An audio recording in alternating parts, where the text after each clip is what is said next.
നമസ്കാരം ബ്രോ. നമസ്കാരം. എൻ്റെ പേരെന്താ? എൻ്റെ പേര് മനു. എനിക്ക് തോന്നുന്നു ടോർക്ക് നിങ്ങളാണ് ഡീൽ ചെയ്യുന്നത് അല്ലേ? ടോർക്ക് നമ്മളാണ് ഡീൽ കേരളത്തിൽ ഇപ്പോൾ ഫസ്റ്റ് ഷോറൂം ഓപ്പൺ ചെയ്തേക്കാൻ നമ്മളാണ്. ട്രിവാൻഡ്രത്ത് കുമാരപുരത്താണ് നമുക്ക് ഷോറൂം വരുന്നത്. നമുക്കിപ്പോൾ ഓൾ കേരള ഡീലറും കാര്യങ്ങളായിട്ടും എല്ലായിടത്തും നമുക്ക് ഡെലിവറി കൊടുക്കാനുള്ളതാണെങ്കിലും സർവീസ് സപ്പോർട്ടിനാണെങ്കിലും നമുക്ക് ചെയ്യാൻ പറ്റുന്നതാണ്. അപ്പോൾ നമുക്ക് നേരെ വണ്ടിയുടെ ടെക്നിക്കൽ സ്പെക്സ് എന്തൊക്കെയാണ് നോക്കാം അല്ലേ? നോക്കാം. ഇതിൻ്റെ മോട്ടോർ പവർ ഒക്കെ എങ്ങനെയാണ്? ഇതിൻ്റെ മോട്ടോർ പവർ വരുന്നത് നമുക്ക് ആക്സിയൽ മോട്ടോർ എന്ന് പറയുന്നത് മോട്ടറാണ് വരുന്നത്. 9 കിലോവാട്ടിൻ്റെ മോട്ടറാണ് വരുന്നത്. 9 കിലോവാട്ട് എന്ന് പറയുന്നത് പീക്ക് പവറാണ് 9 കിലോവാട്ട്. ഓക്കെ. നമുക്ക് സാധാരണ കണ്ടുവരുന്നതിലും ഒരു ഡിഫറെൻ്റ് ആയിട്ട് ചെയിൻ ഡ്രൈവ് എന്ന് പറഞ്ഞൊരു ടെക്നോളജിയിലാണ്.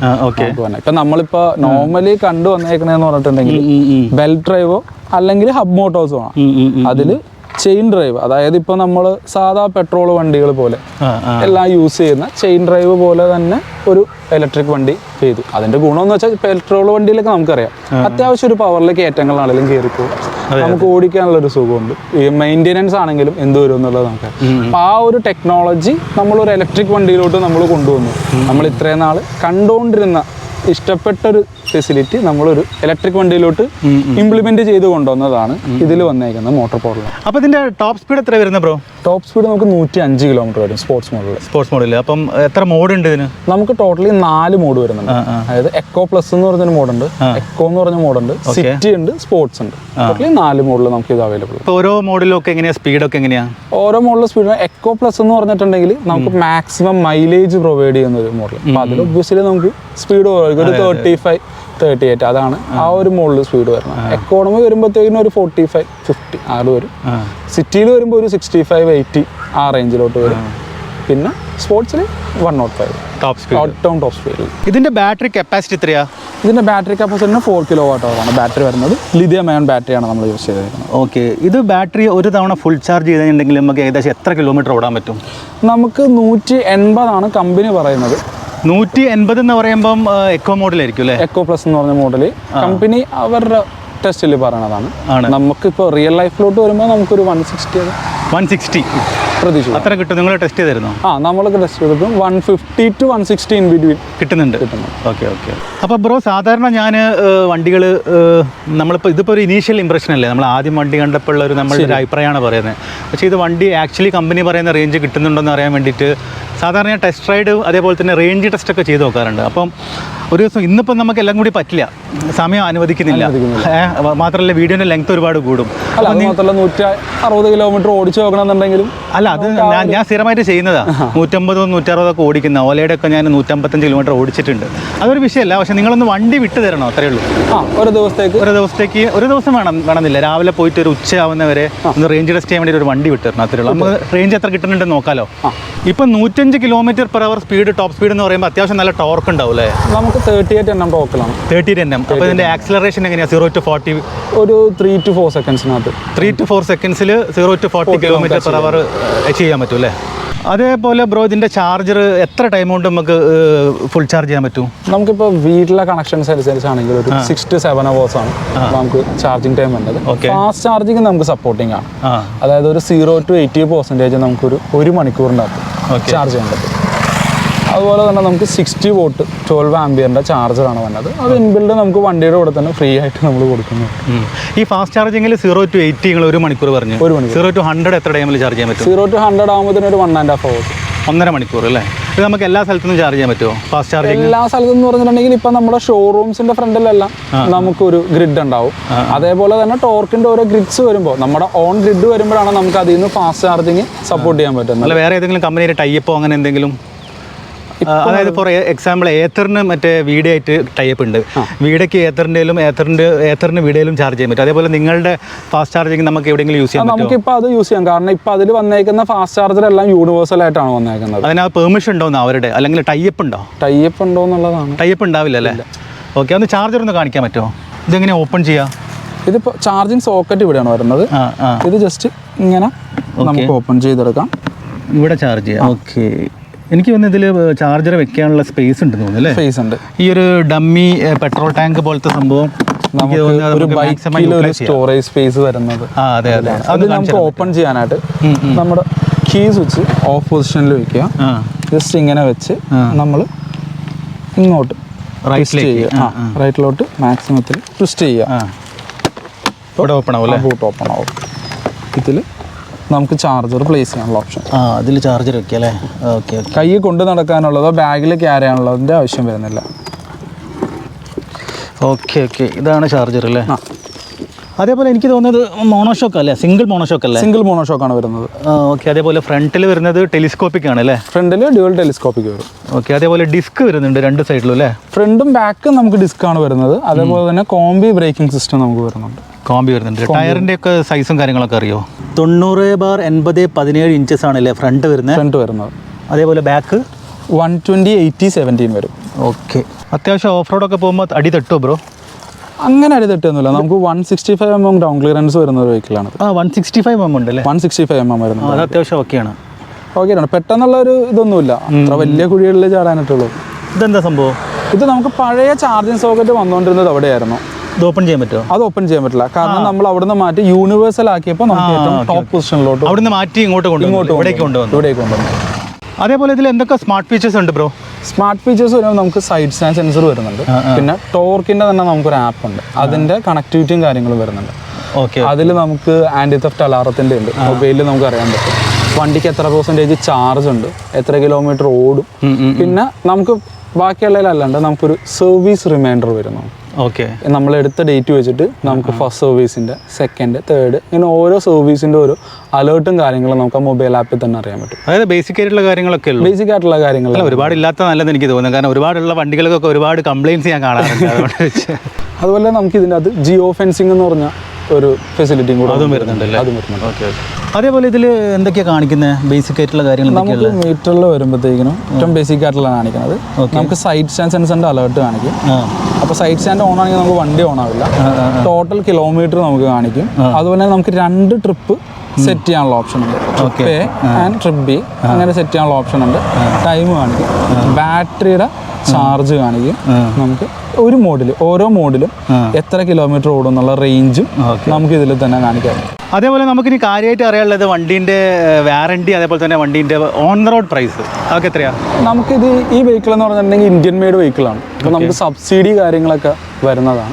വിത്ത് സബ്സിഡി നമുക്ക് ഓൺ റോഡ് പ്രൈസ് വരുമ്പോൾ 2,12,900 അതാണ് വിത്ത് സബ്സിഡി നമുക്ക് ഓൺ റോഡ് പ്രൈസ് നമുക്ക് വരുന്നത്. അതായത് 2,13,000. 2,13,000 ഓൺ റോഡ് അങ്ങനെ പറയുകയാണെങ്കിൽ നമുക്ക് അങ്ങനെ പറയാം.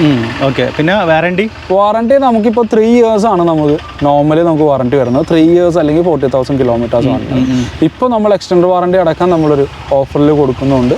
നമുക്ക് 5 വർഷം 5 years of 50,000 kilometers നമുക്ക് ഇപ്പോൾ വണ്ടി എടുക്കുമ്പോൾ തന്നെ നമുക്ക് അതിൻ്റെ കൂടെ കിട്ടുന്നുണ്ട്. അപ്പം നിങ്ങളിപ്പോൾ പറഞ്ഞു ഇത് ഇന്ത്യൻ പ്രൊഡക്റ്റ് ആണെന്ന് അല്ലേ? അതെ. അപ്പം ഇത് ശരിക്കും ഒരുപാട് ഇലക്ട്രിക് വണ്ടികൾ ചൈനയിൽ നിന്ന് പാർട്സ് ഇമ്പോർട്ട് ചെയ്തിട്ട് ഇവിടെ അസംബിൾ ചെയ്യുന്നുണ്ട്.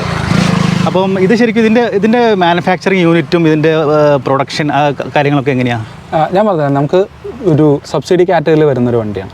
സബ്സിഡി കാറ്റഗറിയിൽ വരണം എന്നുണ്ടെങ്കിൽ 85% ഇപ്പോൾ അതായത് ഒരു വണ്ടിയുടെ പാർട്സ് ആണെങ്കിലും ബാറ്ററി കമ്പോണൻസ് ഇത് ഈവൻ നമ്മൾ മിറർ സെറ്റ് പറയുന്ന പോലും 85% ഓഫ് ദ പാർട്സ് വണ്ടിയുടെ ഇന്ത്യൻ മേക്ക് ആണെങ്കിൽ മാത്രമേ നമുക്ക് സബ്സിഡി കാറ്റഗറിയുടെ അണ്ടറിൽ നമുക്ക് വരുള്ളൂ. ഇത് ഏകദേശം ഒരു 98% ഇന്ത്യൻ പ്രൊഡക്ട്സ് ആയിട്ടുള്ള മാത്രം യൂസ് ചെയ്തിട്ടുള്ള ഒരു വണ്ടിയാണ്. അതിൽ തന്നെ നമുക്ക് പ്രൊഡക്ഷൻ ഹൗസ് വരുന്നത് പൂനെയിലാണ്. നമുക്ക് ഹെഡ് ഓഫീസും പ്രൊഡക്ഷൻ ഹൗസും മാനുഫാക്ചറിലും അവിടെ തന്നെ. അതേപോലെ ബ്രോ നിങ്ങളിപ്പം ലോഞ്ച് ചെയ്ത സ്ഥിതിക്ക് പുതിയ കസ്റ്റമേഴ്സിന് എന്തെങ്കിലും സ്പെഷ്യൽ ഓഫർ വല്ലതും കൊടുക്കുന്നുണ്ടോ? നമുക്ക് ഇൻട്രൊഡക്ടറി ഓഫേഴ്സ് ഇപ്പോൾ അവൈലബിൾ ആണ്. അതിലൊന്നാണ് ഞാൻ നേരത്തെ പറഞ്ഞല്ലോ 5 year എക്സ്റ്റൻഡ് വാറണ്ടി, അതൊന്നുണ്ട്. പിന്നെ അതേപോലെ തന്നെ റോഡ് സൈഡ് അസിസ്റ്റൻസ് RS നമ്മൾ ഈ 5 വർഷത്തേക്ക് അതും കൊടുക്കുന്നുണ്ട്. അതിന് പുറമെ ഓരോ കസ്റ്റമേഴ്സിനും ഈ 2,13 എന്നുള്ള പ്രൈസിൽ നിന്ന് ഓരോ ക്യാഷ് ഡിസ്കൗണ്ടും നമുക്ക് വരുന്നുണ്ട്. അത് ഒരു മന്ത് അനുസരിച്ച് നമുക്കൊരു ചേഞ്ചിങ് വേരിയേഷനൊക്കെ ഉണ്ടാവും. ഇപ്പോഴും നമുക്ക് ക്യാഷ് ഓഫേഴ്സ് റണ്ണിങ് ഉണ്ട്, ക്യാഷ് ഡിസ്കൗണ്ട് ഓഫേഴ്സ് നമുക്ക് ഇപ്പോഴും റണ്ണിങ് ഉണ്ട്. അപ്പോൾ നിങ്ങളിപ്പോൾ കോൺടാക്ട് ചെയ്യണമെങ്കിൽ ആർക്കെങ്കിലും വണ്ടി വാങ്ങിക്കണമെങ്കിൽ അങ്ങനെ അഡ്വാൻസ് ബുക്കിംഗ് എങ്ങനെയാണ്? നമുക്കിപ്പോൾ അഡ്വാൻസ് ബുക്ക് ചെയ്യുന്നുണ്ട്. 1,000 rupees ആണ് നമുക്ക് ബുക്കിംഗ് എമൗണ്ട് വരുന്നത്.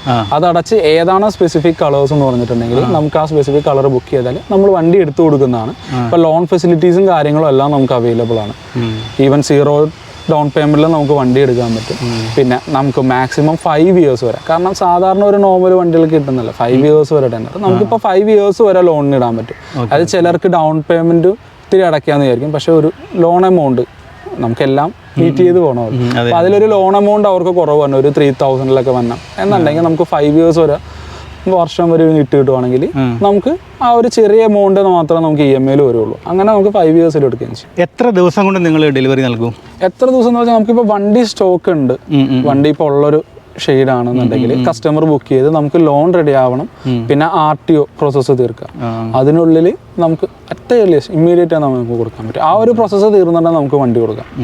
കാരണം RTO പ്രോസസ്സ് ചെയ്യും തീരെ ലോൺ ആവുക, അതിൽ വണ്ടി കൊടുക്കാം. വണ്ടി ഇല്ലാത്തൊരു സിറ്റുവേഷനിലാണെങ്കിൽ ആ വണ്ടി വരുന്ന ഒരു ചെറിയ ടൈം വിത്തിൻ ഒരു 1 month അതിനകത്ത് നമുക്ക് വണ്ടി കൊടുക്കാം. ഓക്കെ. ഇപ്പോൾ പെട്രോൾ വണ്ടിയിൽ നിന്ന് ഇലക്ട്രിക്കിലേക്ക് മാറുമ്പോൾ ആൾക്കാർ ഫസ്റ്റ് കാൽക്കുലേറ്റ് ചെയ്യുക എത്ര ലാഭം കിട്ടുന്നുള്ളതൊക്കെയാണ് അല്ലേ? പല വണ്ടിക്കും ബാറ്ററിക്ക് അനുസരിച്ചിട്ട് പല രീതിയിലാണ് അതിൻ്റെ ചാർജ് വരുന്നത്. അപ്പോൾ ഇതിൻ്റെ എങ്ങനെയാണ് വരുന്നത്? ഇതിന് വരുമ്പോഴത്തേനും നമുക്ക് 4 യൂണിറ്റ് ആണ് കൺസ്യൂം ചെയ്യുന്നത്. നമ്മുടെ വീട്ടിലൊക്കെ ചാർജ് ചെയ്യുന്നത് 4 യൂണിറ്റ് കൺസ്യൂം ചെയ്യും. അതായത് 4 kWh ബാറ്ററി അല്ലേ? 4 kW. 1 kWh ഒരു യൂണിറ്റ് വെച്ചിട്ട് 4 യൂണിറ്റ് കറണ്ട് ചിലവാകും ഒരു ഫുൾ ചാർജ്. ഓക്കെ. അത് വരുമ്പോൾ നമുക്ക് ഏകദേശം ഒരു 6 രൂപ സ്ലാബ് വെച്ച് കൂട്ടുകയാണെങ്കിൽ തന്നെ ഒരു 24 രൂപ, അതൊരു 30 രൂപ താഴെ നമുക്ക് ചിലവ് വരുള്ളൂ ഒരു ഫുൾ ചാർജ്. അപ്പോൾ 30 രൂപ ഉണ്ടെങ്കിൽ നമുക്ക് ഏകദേശം ഒരു കമ്പനി പറയുന്നത് 150 ആണെങ്കിൽ നിങ്ങൾ പറഞ്ഞ പോലെയാണ് ഒരു 150 കിലോമീറ്റർ 150 160 നടക്കും. നമുക്ക് എന്താണേലും കമ്പൽസറി ഒരു 150 കിലോമീറ്റർ ഓടാം, നമുക്ക് ഫുള്ളി ഓടാൻ പറ്റും. അതായത് നമ്മൾ കണക്ക് കൂട്ടുവാണെന്നുണ്ടെങ്കിൽ ഒരു 17 പൈസ 18 പൈസക്ക് നമുക്ക് 1 കിലോമീറ്റർ ഓടാൻ പറ്റും. എന്തായാലും ഞാൻ ആ റേഞ്ച് ടെസ്റ്റ് കൂടെ ഒന്ന് നടത്തി നോക്കട്ടെ, എന്നിട്ട് നമുക്ക് കോൺഫിഡൻസിൽ പറയാലോ കിട്ടുമോ ഇല്ല എന്നുള്ളത്. ഉറപ്പായും പറയാം. എന്തായാലും ബ്രോ ഇത്രയും സമയം നമ്മളിവിടെ സ്പെൻഡ് ചെയ്തതിൽ ഒരുപാട് സന്തോഷം. Thank you. Thank you. Okay, ഇനി എനിക്ക് ഈ വണ്ടിയെക്കുറിച്ച് തോന്നിയ കുറച്ച് കാര്യങ്ങൾ ഞാൻ പറയാം. ഇന്ത്യയിലെ മറ്റ് സംസ്ഥാനങ്ങളിൽ ടോർക്ക് ക്രാറ്റോസ് മുന്നേ ഇറങ്ങിയിട്ടുണ്ടെങ്കിലും കേരളത്തിൽ ഇത് പുതിയതാണ്. അതുകൊണ്ട് തന്നെ ഒരു ലോങ് ടേം കസ്റ്റമർ റിവ്യൂവിന് നമ്മൾ കാത്തിരിക്കേണ്ടി വരും. ഞാൻ ഈ വണ്ടി എറണാകുളത്ത് ഓടിച്ചു നോക്കിയിരുന്നു. നിങ്ങൾക്ക് പെട്ടെന്ന് മനസ്സിലാവാൻ വേണ്ടി 1-2 കാര്യങ്ങൾ ഞാൻ മറ്റ് വണ്ടികളുമായി താരതമ്യപ്പെടുത്തി പറയാം. റിവോൾട്ട് RV 400 എന്ന ഇലക്ട്രിക് ബൈക്ക് വീഡിയോകളിൽ അല്ലെങ്കിൽ അതിന്റെ ഒരു ഇമേജ് കാണുമ്പം ഒരു സാധാരണ പെട്രോൾ ബൈക്കിന്റെ വലുപ്പം തോന്നിപ്പിക്കുമെങ്കിലും സത്യത്തിൽ അതൊരു ചെറിയ ബൈക്കാണ്. അത് വണ്ടി ഓടിക്കുമ്പോൾ നമുക്ക് ശരിക്കും മനസ്സിലാവും. ടോർക്ക് ക്രാറ്റോസ് പക്ഷെ അങ്ങനെയല്ല, ഒരു സാധാരണ പെട്രോൾ ബൈക്കിന്റെ വലിപ്പമുണ്ട്. പ്രീമിയം കാറുകളിലൊക്കെ ഉപയോഗിക്കുന്ന ആക്സിൽ ഫ്ലെക്സ് മോട്ടോറാണ് ടോർക്ക് ക്രാറ്റോസിൽ ഉപയോഗിച്ചിരിക്കുന്നത്. ഇന്ത്യയിൽ നിലവിൽ ലഭ്യമായിട്ടുള്ള ഇലക്ട്രിക് ഇരുചക്ര വാഹനങ്ങളിൽ ടോർക്ക് ക്രാറ്റോസ് മാത്രമാണ് ഈ ഒരു മോട്ടോർ ഉപയോഗിച്ചിരിക്കുന്നത്. അതേപോലെ ഇത് ടോർക്കിന് പേറ്റന്റഡ് ആണ്. 96% എഫിഷ്യൻസിയും ലൈറ്റ് വെയ്റ്റുമാണ് ഈ മോട്ടോറിന്റെ പ്രത്യേകത. സ്പോർട്സ് മോഡിലാണ് ഞാൻ ഈ വണ്ടി ഓടിച്ചത്. നല്ല പെർഫോമൻസ് ആയിരുന്നു. പെട്ടെന്ന് കയറി പോകാൻ സാധിക്കുന്നുണ്ട്. ട്രാഫിക് കാരണം ടോപ്പ് സ്പീഡിൽ എത്താൻ പറ്റിയിട്ടില്ലെങ്കിലും ഒരു 80-85 km/h സ്പീഡിൽ പെട്ടെന്ന് എത്താൻ സാധിക്കുന്നുണ്ട്. വണ്ടിക്ക് നമ്മൾ ഇത്രയും വില നൽകുന്നത് കൊണ്ട് തന്നെ ABS ഉണ്ടായിരുന്നെങ്കിൽ നന്നായിരുന്നു എന്ന് തോന്നിയിരുന്നു. എന്നാലും CBS അതായത് കമ്പൈൻഡ് ബ്രേക്കിംഗ് സിസ്റ്റം ഉണ്ടായിരുന്നതുകൊണ്ട് ഞാൻ ഓടിച്ച സ്പീഡിൽ ബ്രേക്കിംഗ് കൺട്രോളായിരുന്നു. കാരണം ബ്രേക്ക് പിടിച്ചെടുത്ത് നിന്നുണ്ടായിരുന്നു. പക്ഷേ ടോപ്പ് സ്പീഡിൽ ഓടിക്കുമ്പോൾ എന്താണ് അവസ്ഥയെന്ന് അറിയില്ല. മുന്നിലെ ഡമ്മി പെട്രോൾ ടാങ്കിൽ കൊടുത്ത ആ ഒരു സ്പേസിൽ ചാർജർ ഇറക്കി വെക്കാമെങ്കിലും അത് നമ്മൾ വിചാരിച്ചത്ര എളുപ്പമല്ല. കുറച്ചുകൂടി സ്പേസ് കൊടുക്കാമായിരുന്നു എന്ന് തോന്നി. അതേപോലെ ബൂട്ട് സ്പേസ് തുറക്കുന്ന ഈ ഒരു ഫൈബറിന്റെ ക്യാപ്പ് 90 ഡിഗ്രി പൊക്കാൻ സാധിക്കില്ല. ഒരു 70 ഡിഗ്രി ആവുമ്പോൾ ഹാൻഡിൽ തട്ടി നിൽക്കും. ഇതൊന്നും വലിയ പ്രശ്നമുള്ള കാര്യമല്ലെങ്കിലും ഡിസൈനിൽ ഒന്നുകൂടി ഒന്ന് ശ്രദ്ധിച്ചിരുന്നെങ്കിൽ വണ്ടിയെ കുറച്ചുകൂടി ഫ്രണ്ട്ലി ആക്കാമായിരുന്നു. 2023 ജനുവരിയിൽ ഗ്രേറ്റർ നോയിഡയിൽ നടന്ന ഓട്ടോ എക്സ്പോയിൽ ടോർക്ക് മോട്ടോഴ്സും പങ്കെടുത്തിരുന്നു. അവിടെ ഈ വണ്ടിയുടെ ഓരോ പാർട്സും ഇവർ വേറെ ഡിസ്പ്ലേ ചെയ്ത് വെച്ചിരുന്നത് ഞാൻ കണ്ടിരുന്നു. അന്ന് ഞാൻ അവരെക്കുറിച്ച് ചെയ്ത വീഡിയോയിൽ പറഞ്ഞ തരക്കേടില്ലാത്ത അതേ ബിൽഡ് ക്വാളിറ്റി തന്നെ അവർ നിലനിർത്തിയിട്ടുണ്ട്. ഡമ്മി പെട്രോൾ ടാങ്കിന്റെ മുകൾ ഭാഗത്ത് കൊടുത്തിരിക്കുന്ന ആ ഒരു ഫൈബർ പാർട്സിന്റെ മാത്രം ക്വാളിറ്റി ഒന്നുകൂടി ഒന്ന് നന്നായിരുന്നെങ്കിൽ എന്ന് എനിക്ക് തോന്നിയിരുന്നു. അതേപോലെ സ്വിച്ചിന്റെ ക്വാളിറ്റി ഒന്നുകൂടി ഒന്ന് നന്നാക്കാമായിരുന്നു. പിന്നെ നിർബന്ധമായും ഒരു സെന്റർ സ്റ്റാൻഡും കൂടി കൊടുക്കാമായിരുന്നു. ഈ പറഞ്ഞ കാര്യങ്ങളൊക്കെ അടുത്ത അപ്ഡേറ്റിൽ കമ്പനി പരിഗണിച്ചാൽ നല്ലതായിരിക്കും. ഇരുചക്ര വാഹനങ്ങളിലെ പ്രധാനപ്പെട്ട ഒരു ഘടകമാണ് സസ്പെൻഷൻ അല്ലേ? പല ഇലക്ട്രിക് ഇരുചക്ര വാഹനങ്ങളിലെയും സസ്പെൻഷൻ വളരെ മോശമായിട്ടാണ് എനിക്ക് അനുഭവപ്പെട്ടിട്ടുള്ളത്. എന്തായാലും ആ ഒരു കാര്യത്തിൽ ടോർക്ക് ശ്രദ്ധിച്ചിട്ടുണ്ട്. സസ്പെൻഷൻ കാരണം നിങ്ങൾക്ക് നടുവേദന വരുമെന്നുള്ള പേടി വേണ്ട. മുന്നിലും പിന്നിലും ഓക്കെയാണ്. ഇനി നമുക്ക് കാര്യമായിട്ട് നോക്കാനുള്ളത് ഒരു റേഞ്ച് ടെസ്റ്റും പിന്നെ ഒരു പവർ ടെസ്റ്റുമാണ്. പവർ ടെസ്റ്റ് ചെയ്യാൻ ഇനി മുതൽ നമുക്ക് കയറ്റം ടെസ്റ്റ് ഒന്നും ചെയ്യേണ്ട ആവശ്യമുണ്ടെന്ന് തോന്നുന്നില്ല. ഇപ്പോൾ ഇറങ്ങുന്ന പ്രീമിയം കാറ്റഗറിയിൽ വരുന്ന എല്ലാ വണ്ടികളും പവർഫുൾ തന്നെയാണ്. പക്ഷെ വണ്ടിക്ക് ഹീറ്റിംഗ് ഇഷ്യൂ ഉണ്ടോ എന്നറിയാൻ ഒരു കയറ്റം ടെസ്റ്റ് ചെയ്ത് നോക്കുന്നത് നല്ലതായിരിക്കും. അതേപോലെ ഒരു റേഞ്ച് ടെസ്റ്റും ചെയ്യണം. അവർ ക്ലെയിം ചെയ്ത റേഞ്ച് കിട്ടുന്നുണ്ടോ എന്ന് അറിയണമല്ലോ. പിന്നെ 5-6 മാസത്തിന് ശേഷം ഒരു 10,000 കിലോമീറ്റർ ഓടിയവരുടെ കസ്റ്റമർ റിവ്യൂ നമുക്ക് ചെയ്യണം. എന്തായാലും ടോർക്ക് ക്രാറ്റോസിന്റെ ഇനീഷ്യൽ ഇംപ്രഷന്റെ കാര്യത്തിൽ ഞാൻ ഹാപ്പിയാണ്. Power test, range test, customer review ഒക്കെ നോക്കാനുമുണ്ട്. അതിന് സമയമെടുക്കും. Go green, go electric.